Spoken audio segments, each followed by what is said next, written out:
All right, well, let's get started. Thank you all so much for being here. My name is Amanda Stanley. I'm the Executive Director of Compass. We are really proud to be sponsors of Capitol Hill Ocean Week and hosting this session for y'all today. And Compass is the leading partner for scientists who want to become agents of change and advance solutions to improve the well-being of people and nature. We create inclusive spaces for learning communication skills and strategies so that scientists feel confident in stepping outside the lab and field. We provide scientists with strategic connections with journalists, with policymakers, with community leaders, so that they're able to engage when and where it matters. And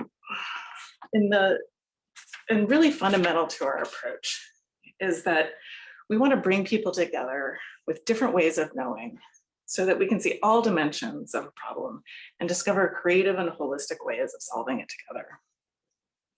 Now, in the last few days here at CHOW, we've heard so many panels emphasizing the need for rapid decarbonization and the important role that the oceans can play in that. But we've also heard so many speakers emphasizing the need for that decarbonization to be done right. And that means ideally having a positive effect on ocean ecosystems and the communities who depend upon them. And at the very least, doing no harm. And there's a concern that in the rush forward, we might lose sight of that. Yesterday, Sarah Cooley of the Ocean Conservancy said in one panel that the ethics of ocean carbon removal keep me up at night.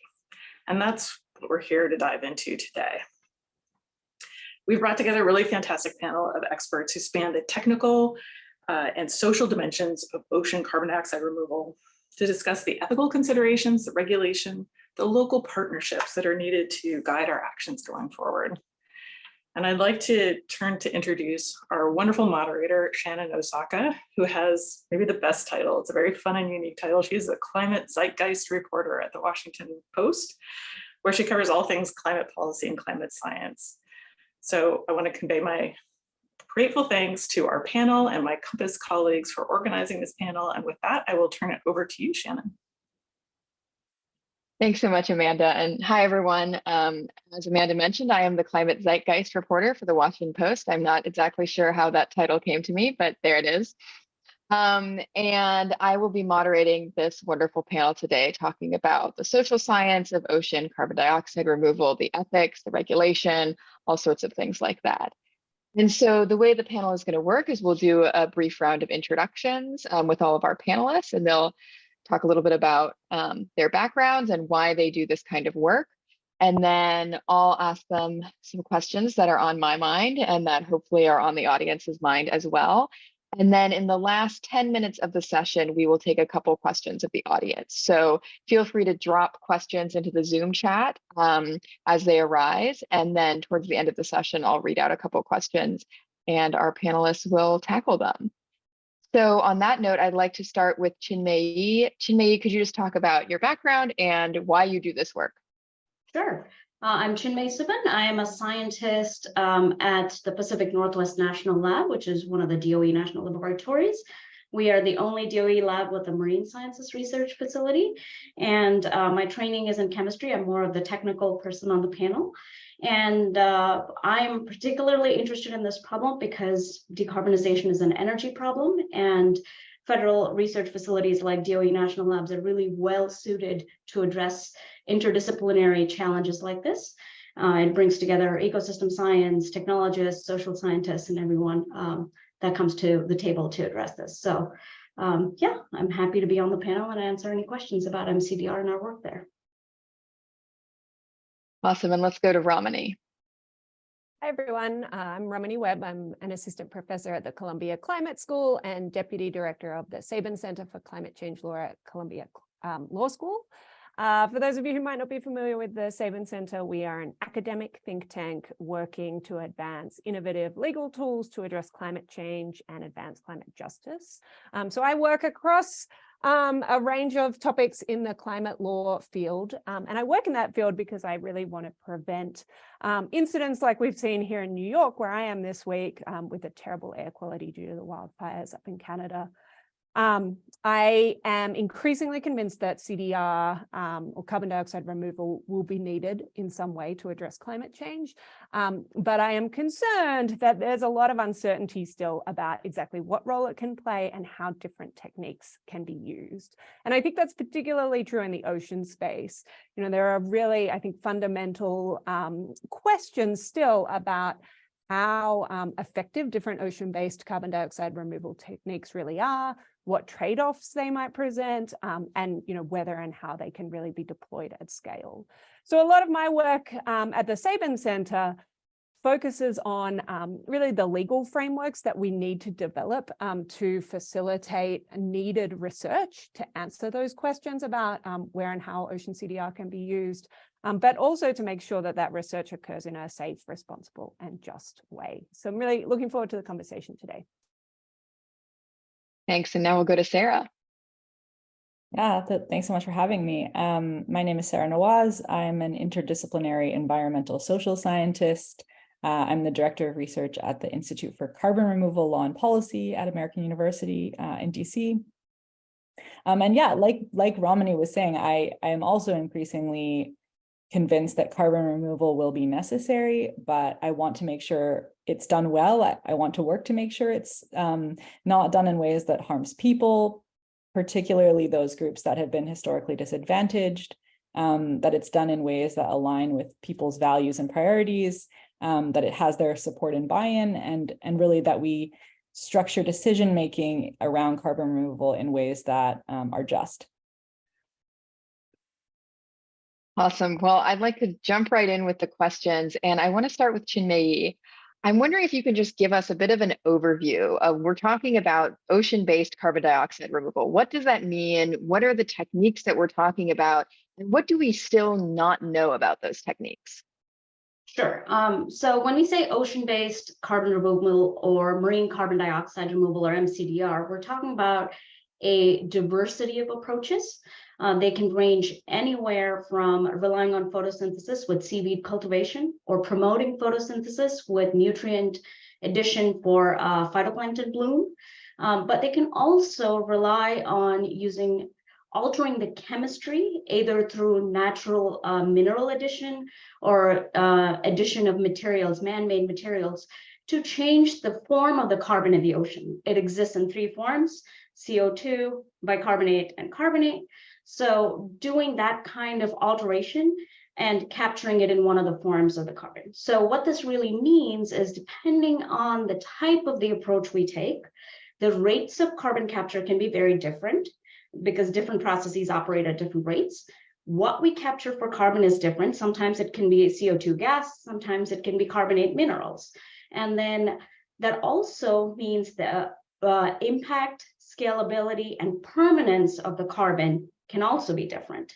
But when we think about the state of the science and where we are in terms of impact, what we really don't know is most of these approaches haven't really been scaled up or demonstrated under field conditions or at pilot demonstrations where we have the data to say, this is the scalability, this is the carbon capture efficiency, this is how it impacts the local environment, and how do we predict that? So there's lots of questions, and at this point, all of these approaches are equally interesting and relevant and worth investing in research. We don't have enough data to make impact assessments, and that's where we are in terms of needing more research and development for all of these. You mentioned that sort of field research component briefly, and some of the viewers may not really know, is there ongoing field research right now? Where are we in that process? So the challenge really is to implement anything in the field. You need to have the right environmental permitting and approvals to use natural seawater and put treated seawater back. The current regulatory landscape is not really set up to address something like marine carbon dioxide removal, partly because there are no frameworks for it. So a lot of the intention is, don't put something intentionally in the water. But here, if we're trying to change the chemistry of the water for carbon capture, then that violates that regulation, right? So often what startups that may be developing technologies are limited to do is either do bench scale studies or modeling studies, or use existing permits, all of which limit our ability to do scaled up field testing, which is so central to being able to make reliable impact assessments. And I want to go to Ramani to just expand a little bit, since you have studied a lot of this legal and regulatory hurdles. I mean, why is it so hard to conduct research in this area, whether in the US context or abroad? Yeah, well, I think Chinmay's right. Researchers that are trying to test out these techniques in the field face a really complicated and often really uncertain legal framework. Part of the reason for that is that we're talking about activities taking place in the ocean, which is, of course, a shared resource. Generally speaking, under international law, countries that border the ocean have primary authority over areas within 200 nautical miles of shore, and then further offshore in the high seas, those areas are open to use by everyone or all countries. There is a lot of international law governing use of the ocean. And depending on where a particular use takes place, it might also be subject to various domestic laws. Now, as Chinmay alluded to, in the US and in many other countries, there is no sort of single comprehensive legal framework specifically for ocean CDR. But in the US, there are a lot of sort of general environmental and other laws that can apply to ocean CDR activities. Those laws, as Chinmay said, weren't designed with these activities in mind, and might not, in many cases, be a particularly good fit for regulating them. So if you think about the US, if you're thinking about a sort of research project that's going to occur in nearshore sort of coastal waters, that might be subject to environmental and other laws that have been adopted at the federal, state, local, and tribal levels. Often those laws impose overlapping, duplicative, or even conflicting permit and other requirements. And so it's this really, this framework that's really hard for researchers to navigate. It's costly, expensive, and sometimes they just can't get through the process to get the permits they need to do things in the field. At the same time, there are some key gaps and shortcomings in these existing laws that mean that they might not adequately address the unique risks that are posed by ocean CDR, and they might not adequately protect communities or the environment. And so on the one hand, in some cases, we have this overly strict regime that hinders research. And on the other hand, we have this regime that doesn't even adequately protect the environment. And so a lot of my work is really around how we change that regime to facilitate the research that's needed, but still ensure those environmental and community and other protections remain in place. I'm curious, can we give some examples of how this process might play out, some of the roadblocks that researchers might see? I mean, Chinmay, you've worked in this space. I mean, what kinds of things come up? So, for example, identifying which regulatory body to work with and what is the existing regulatory framework that we can rely on and how it needs to be updated to be relevant for this setting. For example, we can think of desalination as being a very closely related, take water in, put water back out, but the parameters that the regulation may monitor are so different than what would be relevant for marine carbon dioxide removal. And in some cases, when we think about new regulations, there's requirements for what are the environmental impacts, but somebody needs to decide what is acceptable no harm limit, right? So there's a lot of, somebody has to think about the framework, and then the research to meet those requirements have to be done. So there's a lot of planning around regulatory frameworks that is required, but there's a lot of uncertainty on who is responsible and where and how broadly applicable any of these would be. Would this be so limited to state of Washington, or could this be broader to make deployments happen faster? We're sort of zeroing in on a few different themes. There's the regulatory roadblocks, but also the need for public engagement. What are the justice aspects of this? What are the ethics of this? And I want to go to Sarah and ask, I mean, how should we think about, we have on the one hand, this global problem of climate change, which continues to get worse and worse every year. And also in many of these cases, we would have local stakeholders on the ground who might have their own thoughts about what they want or don't want to be done in their coastal waters. I mean, how should we think about the ethics of that? What types of engagement we should have? Yeah, absolutely. I think you hit the nail on the head, Shannon, with that. We're talking about, potential kind of global climate benefits, but also potential localized risks and also co-benefits at the local level. So kind of similarly to how we perhaps need to be doing a lot of field trials to understand what this would actually look like and efficacy questions and environmental impacts, we also need to be thinking in kind of specific local ways about what do communities think about this? Do they want to incur the potential risks that could accompany this? Do they, could we configure these approaches in ways that bring benefits to them and align with their values and priorities? Just to give an example, you could do a form of alkalinity enhancement in a way that addresses some of the negative impacts that tribal shellfish farmers have experienced from ocean acidification, if done well and with consent and with sort of a full understanding amongst those groups of what it would involve, and you receive sort of consent and buy-in, that could potentially be a beneficial example. But those processes need to be done, that research needs to be done, that engagement needs to be done.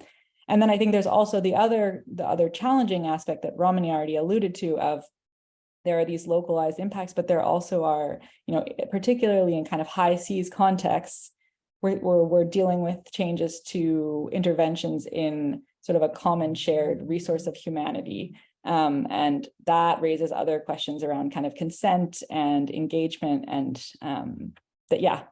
frankly, I don't think this is a big area that I think that the kind of this field needs to figure out how to address moving forward. Do we have a sense of, are there sort of best practices that social scientists have developed to say, this is really how we should do community engagement, or is that really very much, up for debate at this point? I think we have a set of methods that we can apply, and I think that works really well at the local level. But there are, a number of dimensions we need to give attention to. So, again, going back to this alkalinity enhancement example, if you're adding, maybe you want to deploy alkalinity enhancement in a given location, but you also really need to be attentive to other types of impacts that might not be specifically located in coastal areas. Maybe you need to do some additional mining activities in order to generate the materials that would be used there. So there's all those other dimensions that we need to include and address. And then there is, I think personally, a real kind of lack of consensus or lack of guidance around what it means to do participatory democratic decision-making at this slightly more global level. Yeah. I want to turn to Romani and just ask, how should this type of participation be enshrined in legislation that we put forward in regulations? Yeah, well, I think, Sarah's highlighted a lot of the challenges and a lot of the uncertainties here, but I think she'd probably agree with me. She can disagree if she doesn't, that, there is a clear need and there is a sort of recommended best practice for local engagement around these projects. And that's really important, not only to sort of like build social license for these projects, but as Sarah said, to make the projects better and make sure that the benefits are maximized and the adverse impacts are minimized. I think in an ideal world, researchers and others that are engaging in ocean CDR activities would just do this sort of local engagement in the sort of normal course of their operations. But unfortunately, we've seen in other sectors that in the real world, that doesn't always happen. And so I think there is an important role for the law to play here in terms of requiring at least a minimum level of public engagement in this space. That could happen as part of the process of permitting research projects. As I said before, we have this really complex permitting framework currently. And at the Sabin Center, we've been looking at ways that we can sort of improve that process so as to facilitate needed research, but ensure it's responsible, safe, and just. We recently published a piece of model legislation that could, in theory, be enacted by Congress and would create a new legal framework for ocean-based carbon dioxide removal research. And we've built into that regime requirements around public engagement. One of our sort of key goals in doing that was to make sure that the engagement is not one-off, that it continues sort of throughout the life of both developing the research projects and conducting them. And so, for example, the model legislation includes requirements around developing ocean CDR research plans that are large-scale plans for what we need to look at and where we should be doing research. And as part of that, those plans should be developed with public input. Then when individual projects are proposed to be conducted in the ocean, there should be additional public engagement around that before any project is permitted. And then once a project is permitted, there should be additional engagement throughout the life of that project, including but not limited to, you know, the sharing of information and full transparency around how that research is being conducted and the findings. And so, you know, we recognize there's sort of a trade-off here, because all of these requirements do impose a burden on researchers and in a way make research more difficult to do. You know, it adds time and complexity to the permitting process. Projects might not get permits. There's additional requirements in terms of the transparency and the data disclosure. But we really think that sort of the benefits are worth those costs, if you like, for all the reasons that Sarah sort of alluded to in terms of like building social license and really improving the quality of this research. Now, I know that you have that model legislation that was put forward a few months ago, and I'm curious, Ramani, I mean, how far are we from getting legislation like that across the finish line? I mean, are we 5 years away? Are we 10 years away? Are we 2 years away? It's a really difficult question, but I'm just curious about your perspective. I guess that depends how optimistic you are and how cynical you are of congressional processes. I think we're a ways away. You know, I think it would be really transformative for the field to have this type of dedicated legal framework. I think it would be hugely beneficial in terms of facilitating research, but also making sure those safeguards are in place. I will say that, you know, if we don't see this sort of legislation enacted, there are still improvements that can be made within existing legal frameworks.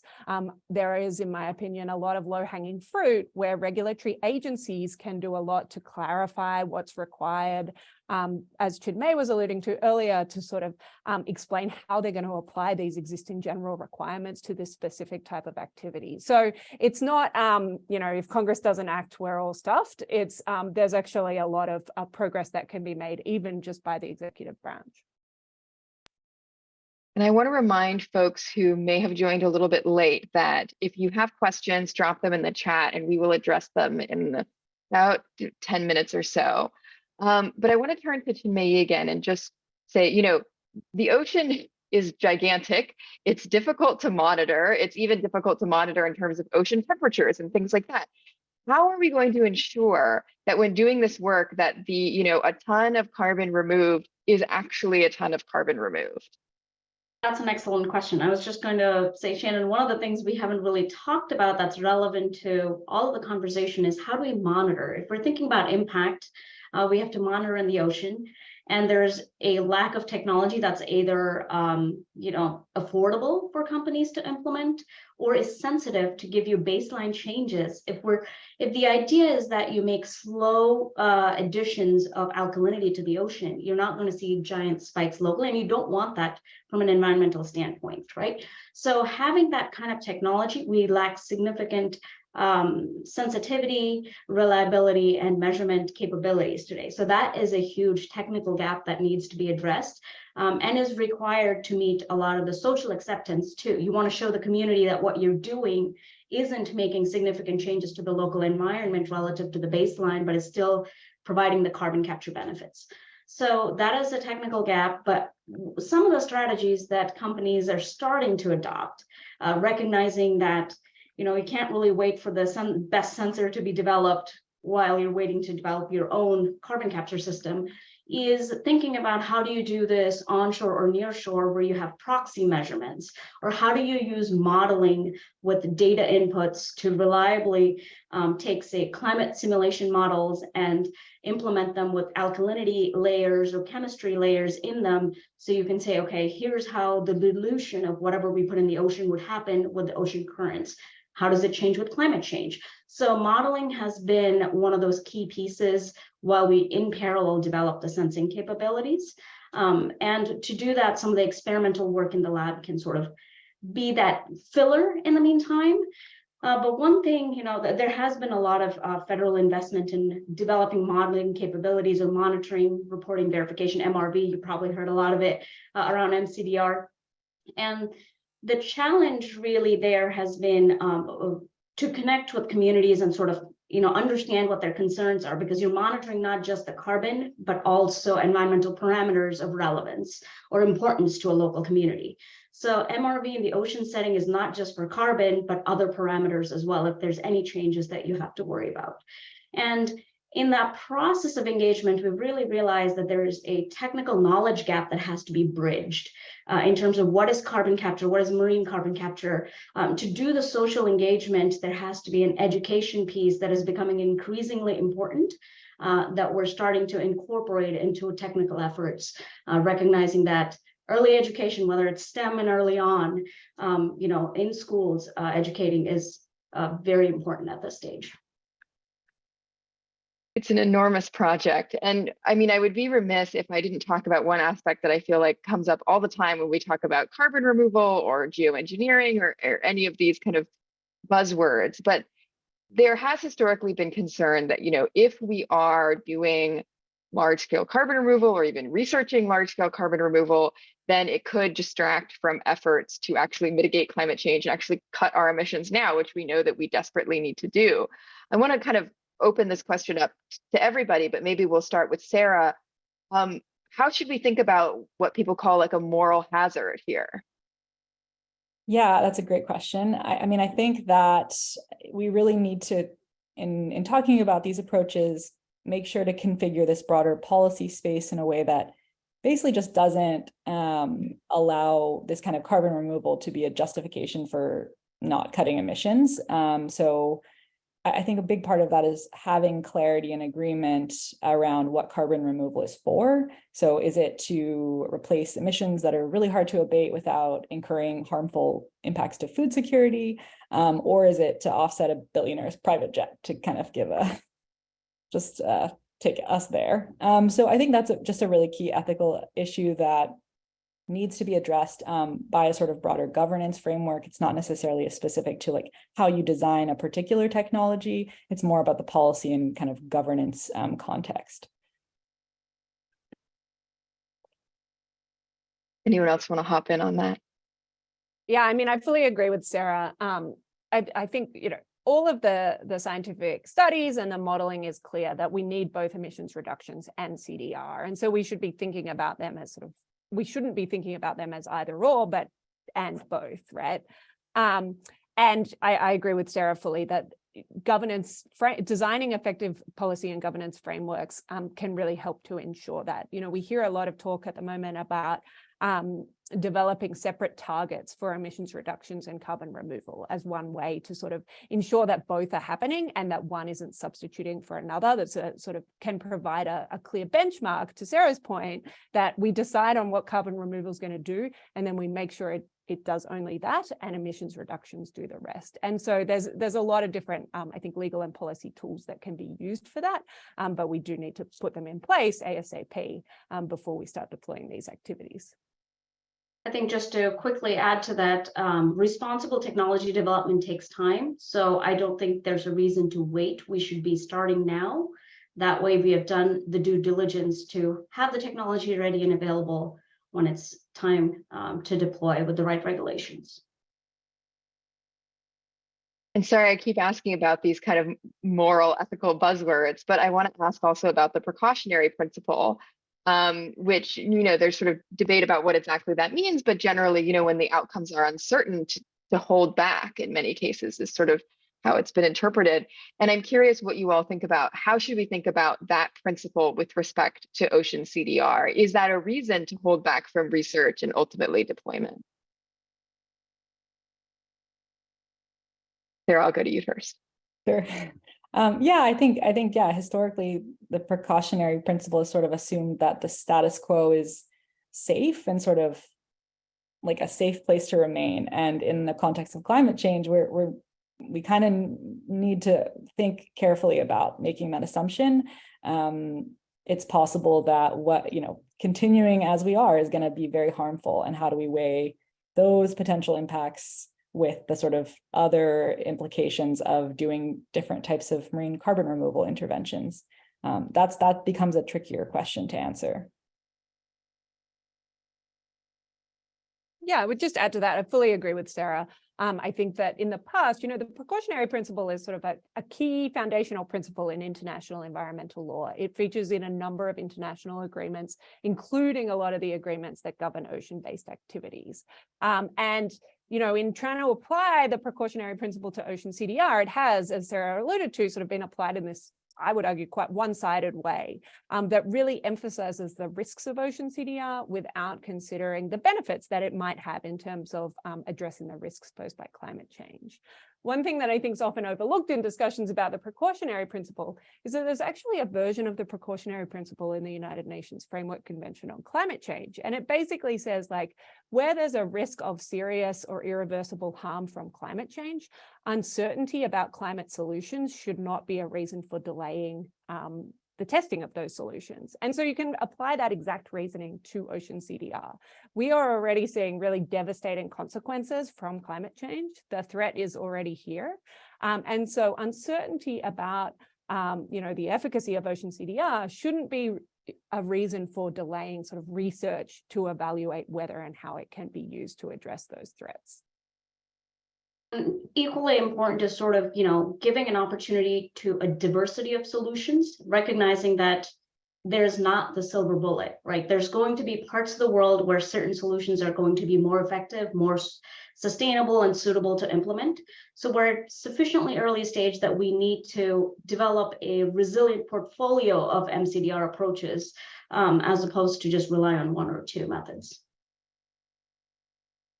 We have a few minutes before going to audience questions, and I kind of just want to ask everyone on the panel, what are the most important things to think about going forward in terms of making sure that ocean CDR research and perhaps ultimately deployment is just, is ethical, and respects vulnerable communities, whether that's in the form of trade-offs about what types of methods we're thinking about or locations, or just on the broader scale?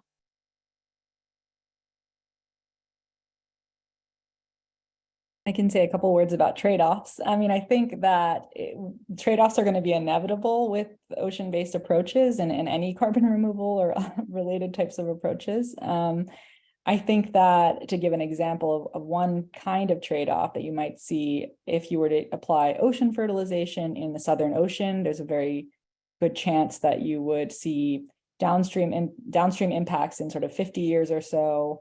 Off the coast of Peru, potentially impacts to fisheries that would really affect people's livelihoods there. And how we grapple with those kind of intertemporal downstream impacts is a really challenging justice question. And I think we need kind of frameworks for making these kind of decisions that highlight them and don't just kind of sweep them in the rug and not consider them.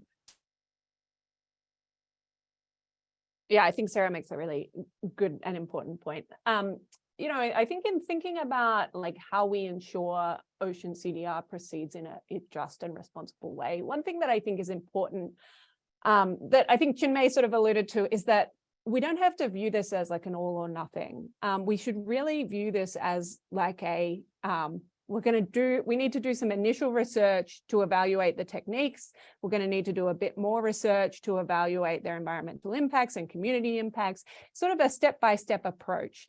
The fact that we take the first step does not mean and should not be interpreted to mean that we're going to go all the way to the end and go with large-scale deployment. We really need to think of this as sort of a one-step at a time sort of process, and one that is reflective. We want the learnings from each of those steps to feed into decisions about whether, where, when, and how we should move to the next step. And so, the National Academy's report on ocean CDR has this idea of sort of like stop points where, we might discover something that means we shouldn't go ahead with a particular ocean CDR technique. But we don't yet know sort of where those might be or if they might exist. And we need to do that initial research to figure it out. I think to add to that, in the technology space, there's a lot more private investment than federal investment in MCDR. And to make sure that there's responsible development of technology and implementation, it's important that we have a lot more federal investment and federal involvement and interdisciplinary collaborations across federal agencies. Folks at NOAA have done decades of, monitoring, they have all this expertise in modeling. So we need to have DOE, NOAA, and any other agency working on climate-related efforts sort of actively engage with the private sector as opposed to, run at very different paces. And I think that's very important, whether it's enabling test beds. So we provide the infrastructure for companies to do responsible testing of systems, or enabling, funding mechanisms that recognize that this is a new and emerging space that may not fit into existing funding mechanisms that may have worked in the past. So I think there is a little more involvement from the federal agencies that could really help the space in terms of responsible technology testing and development. Thanks so much. So we have some time for audience questions, and we have at least one in the chat amidst a lively discussion and sharing of links that's happening. So I'll read out this one, and any of the viewers who have other questions, feel free to drop them in as we go. The question is, can you talk about how the BBNJ, the High Seas Treaty, may affect deployment or piloting of ocean CDR in areas beyond national jurisdiction? I can start off on that, and if others have thoughts, they can weigh in.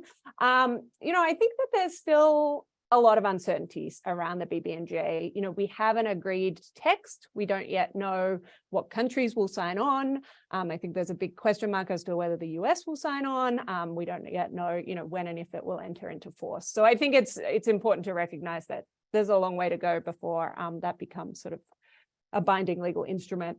There are provisions of the BBNJ that, if it did enter into force, could have implications for ocean CDR research. There's provisions in there for requiring sort of more comprehensive environmental impact assessments for ocean-based activities.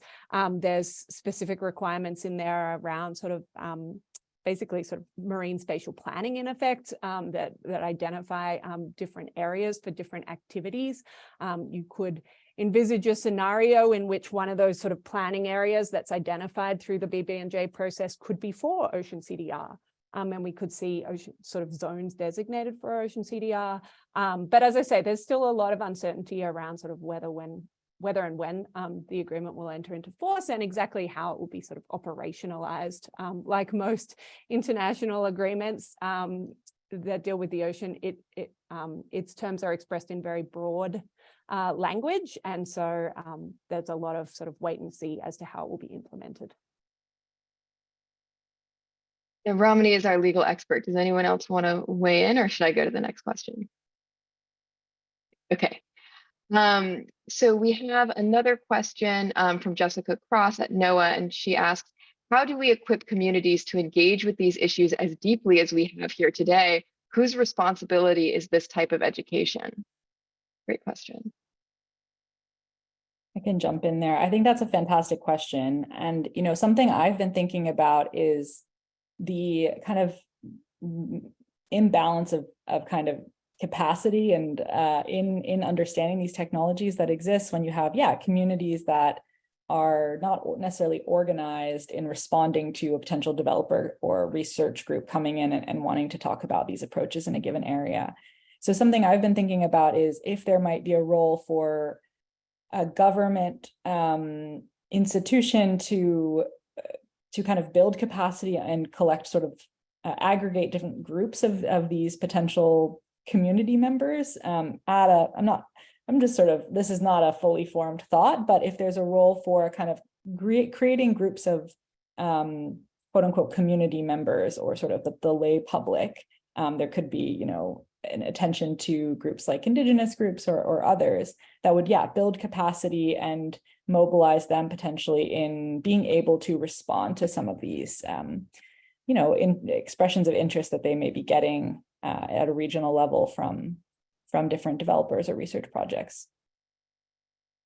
So I guess in that context, one of the things that we have been doing within the DOE framework is through the bipartisan infrastructure law support, thinking about how do we create decision support tools for communities.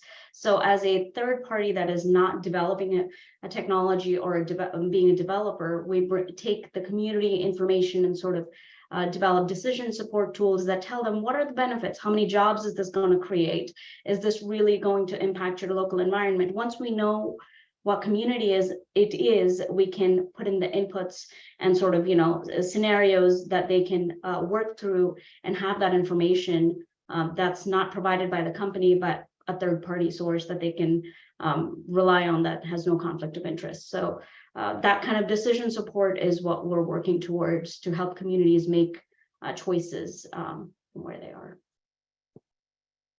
I would just add to this that, we need to think about sort of education and how to facilitate effective engagement at local scales, but also at global scales, right? There is, I think, a real risk in this space that we see a repeat of the sort of north-south divide where the richer developed countries are moving ahead with these techniques, potentially at the expense of global south countries. And so there's going to be a need for a real global education effort to raise awareness of these different activities, what the benefits might be, what the risks might be, and also like to promote the involvement of sort of global south stakeholders in these discussions and make sure that they can participate in these activities. The global climate change regime and the Paris Agreement has this strong focus on, things like capacity building and technology transfer. We really need to make sure that that happens in this space, I think. Well, we only have a couple minutes left, and I think that we're set on questions for the moment. So I think we'll just wrap up there. Thank you so much, everyone, for joining, and thanks for our wonderful panelists for sharing their thoughts on what is a really complicated issue and area of opportunity, I think, to do some carbon removal. And thank you, Compass, for organizing.